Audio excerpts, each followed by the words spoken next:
Hello and welcome to Cracking the Cryptic.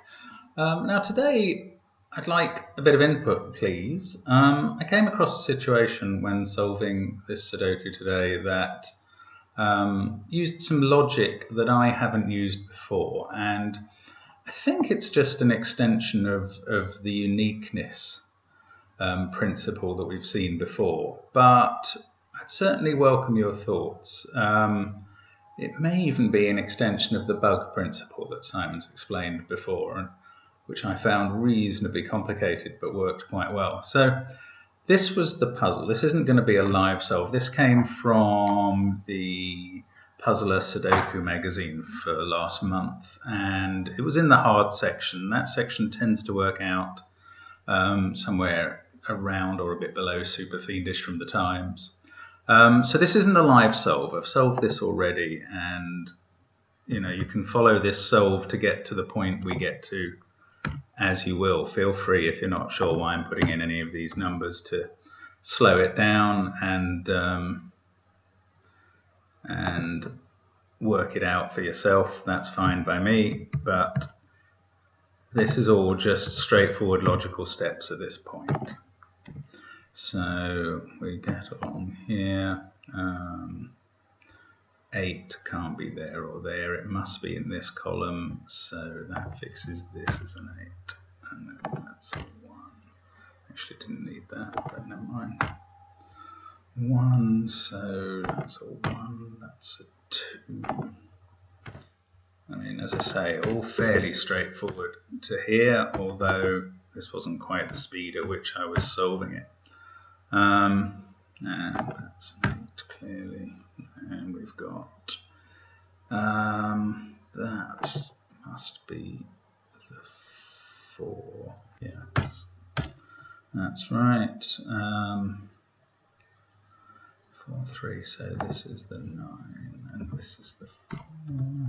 So we get, I think, to this point, and now at this point, this is where I noticed something. So in my notation, I know that there's a 3 in one of those two cells because those ones are ruled out by that 3 and this one by that 3. Here we've obviously got a 2-9 pair. And down here in these cells, these 3 cells are obviously 2, 3 and 9 in some order. Now what occurred to me was, and I'll highlight these cells, there we are, there are the cells highlighted. These ones 2, 9, these ones involve a 3, and these ones involve 3 out of 2, 3 and 9. So it occurred to me that if these cells, as well as the 3, involved either a 2 or a 9, then these 6 blue cells would all be 9, 2 and 3. And in whatever configuration you fill in 9, 2 and 3, it would be non-unique because you could just switch the 2 around in each row and you'd have a different possible solution to this puzzle. So assuming that was correct, and I don't think I've ever worked on a triple-double uniqueness before, but assuming that was correct, that told me that these 3 cells cannot contain 2 or 9. And that breaks the puzzle wide open for me. They must have a 7 in, they can't have a 1 either, so that was 3, so it just falls out like this very straightforwardly now. And it was a piece of logic, as I say, I haven't used before. Now, it's very likely that I've missed something else fairly glaring, and do feel free to write in about that if that's the case. I probably have, because when you're solving at speed, as we saw from Simon's video yesterday, sometimes you spot something that's available, sometimes you don't.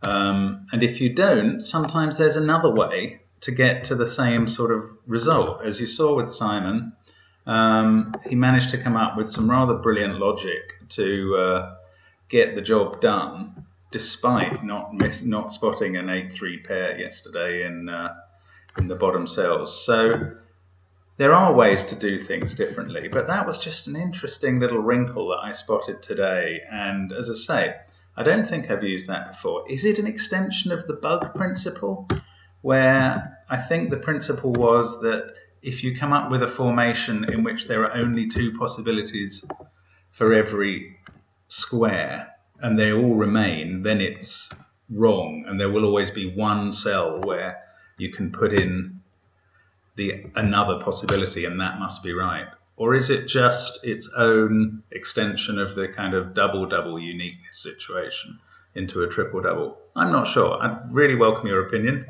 Thanks very much for watching. Please subscribe if you haven't already, and hope to see you again on Cracking the Cryptic. Bye for now.